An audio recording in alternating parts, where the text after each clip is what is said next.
Hello my dear friends, thank you for subscribing the channel and I hope that Easily English is helping the students as well as the teachers to understand and explain English easily. Please make sure to watch the video till the end as I am going to share with you all some important details and poetic devices which will help you all to score 100% in the upcoming board exams. So let us start with the poem Beethoven. My dear students, हमने पहली video में ये discuss किया था कि बीटहोवन एक बहुत अच्छे म्यूजिशियन हैं। हमने ये भी डिस्कस किया था कि कैसे उनके फादर उनको बीट करते हैं। उनके फादर उन्हें हिट करते हैं क्योंकि वो ये चाहते हैं कि बीटहोवन एक परफेक्ट म्यूजिशियन बने। हमने ये भी रीड किया था कि बीटहोवन ने अपने चाइल्डहुड में टॉर्चर बर्दाश्त किया है अपने फादर की तरफ से। हमने एक बहुत इंपॉर्टेंट इंफॉर्मेशन भी रीड की थी बीटहोवन के बारे में, that he was partially deaf. Beethoven एक ऐसे म्यूजिशियन थे जो सुन नहीं सकते थे, ना ही वो कोई ऑडियंस की अप्रिसिएशन सुन सकते थे, ना ही वो कोई क्रिटिसिज्म सुन सकते थे। Audience was mad for him. में ये रीड किया कि बीटहोवन जो है एक एडिक्शन थे। ये भी रीड किया कि बीटहोवन किसी किंग और क्वीन के आगे बेंड नहीं होते थे। उन्होंने अपने पियानो की लेग्स भी कट ऑफ कर दी थी और वो सिर्फ वाइब्रेशन के थ्रू म्यूजिक को अंडरस्टैंड करते थे। और बीटहोवन एक ऐसे पर्सन थे जो कि म्यूजिक के आगे ही झुकते थे। Dear students, let us start with the poem Beethoven. And when the orchestra played his symphonies, it was the echo of his father's anthem repeating itself like a broken record. Shane Koyczan हमें यहाँ बताते हैं when the orchestra played his symphonies, जब orchestra means the group of the musicians, जब वो अपनी symphonies को play करना स्टार्ट करते हैं, his symphonies means Beethoven symphonies, It was the echoes of his father's anthem repeating itself. तो बीटहोवन के ईयर्स में उनके फादर का ही एंथम रिपीट होता है। इट मीन्स हम ये कह सकते हैं कि बीटहोवन के फादर जो कि एक ही एंथम बोलते थे एंड वो एंथम था कि it was not good enough. और यही एंथम जो है बीटहोवन के कानों में भी गूंजता है और वो यही बात जो है अपने ऑर्केस्ट्रा को भी कहते हैं। ये जो एंथम है उनके फादर का, ये बीटहोवन के पास ऐसे रिपीट होता है just like a broken record. Broken record poet ने यहाँ पर क्यों कहा है? जैसे एक रिकॉर्ड अगर टूट जाता है तो वो बार बार एक ही बात बोलता रहता है, इसी तरह से बीटहोवन के फादर का एंथम भी रिपीटेडली उनके ईयर्स में आता है और वो यही बात को रिपीटेडली अपने म्यूजिशियंस को बोलते हैं। It was not good enough so they played slowly. Beethoven अपनी टीम को कहते हैं कि ये अच्छा नहीं है, सो दे प्लेड स्लोली, इसीलिए यहाँ पर पोएट ने दे यूज किया है। आपने नोट किया होगा स्टार्टिंग में पोएम में it was not good enough so he played slowly था और वो ही जो था वो बीटहोवन के लिए था जब उनके फादर उन्हें स्कोल्ड करते हैं और बोलते हैं कि अच्छा नहीं है। अब बीटहोवन अपने म्यूजिशियंस को भी सेम बात बोलते हैं, it was not good enough so they played slowly. अब म्यूजिशियंस वापस उसे धीरे से बजाते हैं।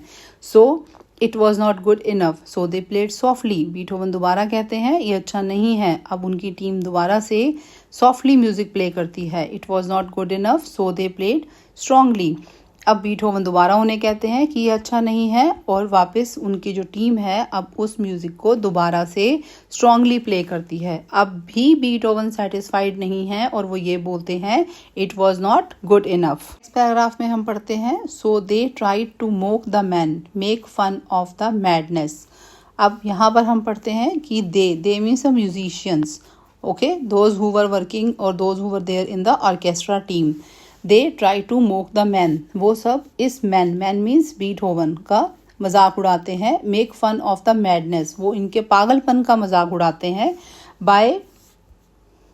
By mimicking the movements holding their bows a quarter of an inch above the strings not making a sound it was perfect. वो imitate करते हैं, कॉपी करते हैं उनके मूवमेंट्स की। होल्डिंग देयर बोज क्या है? A thin piece of wood with a string, okay, to play the music.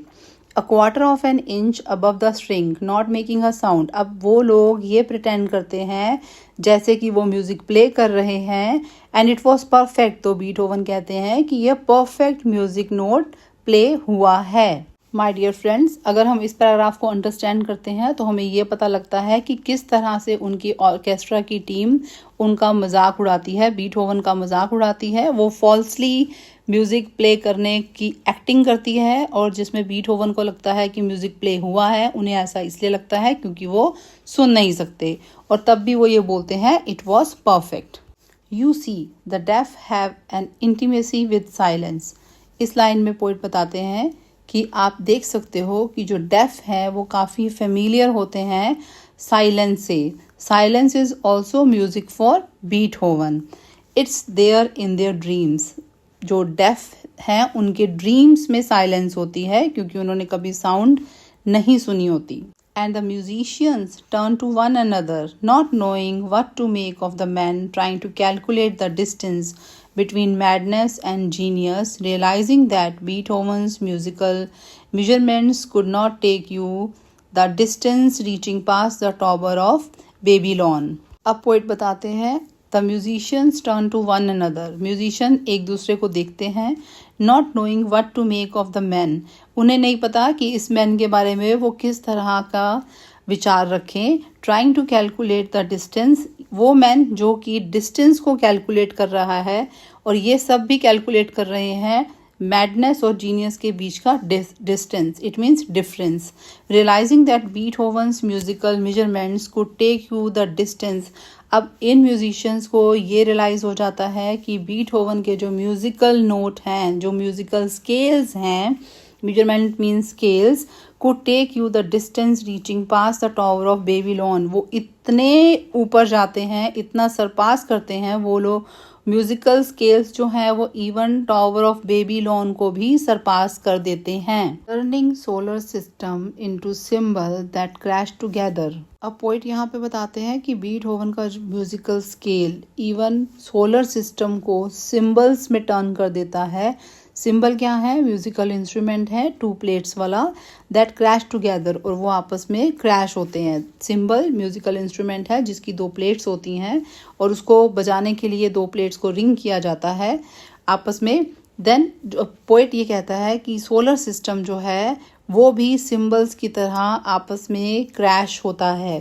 Causing comets to collide, creating crescendos that were so loud. Beethoven का म्यूजिकल स्केल कॉमेट्स को clash करवाता है, creating crescendo, इतनी huge sound create होती है, that were so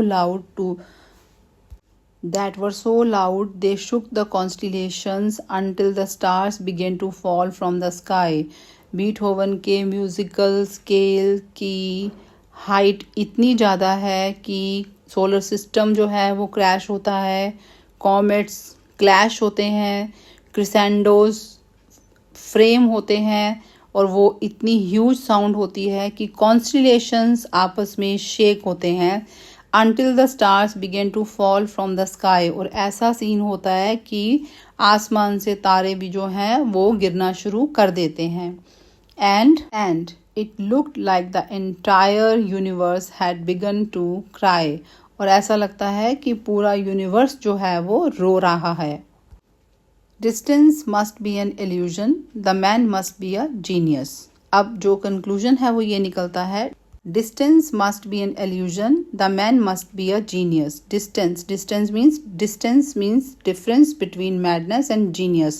So जो distance है, जो difference है madness और genius में, वो एक धोखा है।